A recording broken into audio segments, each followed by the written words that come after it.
Assalamualaikum warahmatullahi wabarakatuh. Perkenalkan, nama saya Alfiatus Sadia NIM 81 dari kelas PS3 angkatan 2020.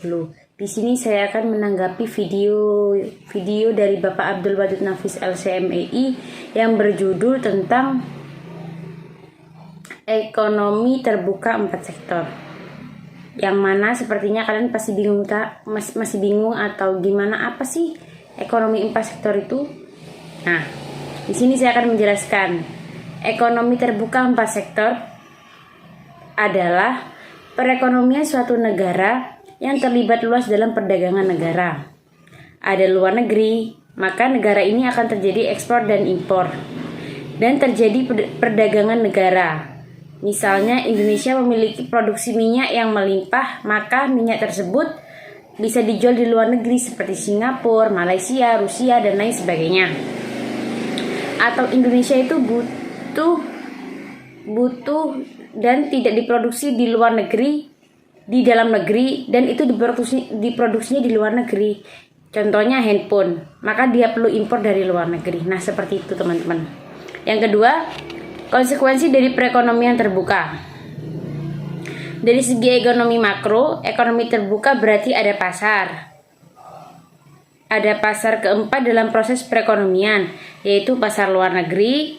Adanya pasar luar negeri mempunyai konsekuensi yang lebih lanjut terhadap pasar-pasar lainnya.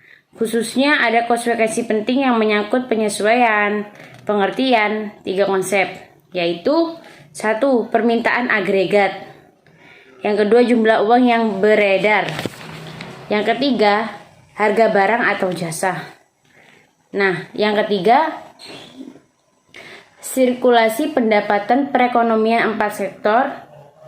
Nah, kalian bisa lihat di bagan, nanti saya tampilkan bagan tersebut. Nah, itu alurnya ada di situ semuanya. Yang keempat, perekonomian terbuka impor.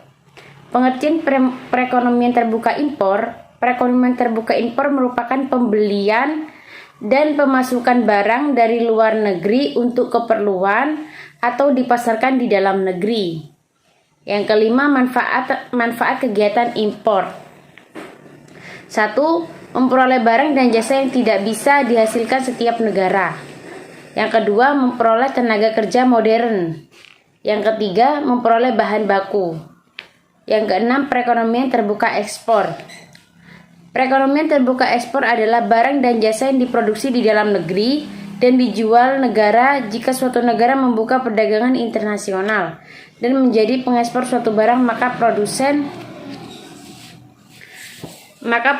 domestik barang tersebut akan diuntungkan dan konsumen domestik barang tersebut akan dirugikan. Yang ketujuh, manfaat melakukan ekspor menurut Sukirno. 1. Memperluas pasar. Yang kedua, menambah devisa negara. Yang ketiga, memperluas lapangan kerja. Yang kedelapan, faktor penentu ekspor dan impor. 1. Permintaan barang. 2. Mutu atau kualitas dari suatu bahan. Yang ketiga, barang sosial. Yang keempat, teknologi.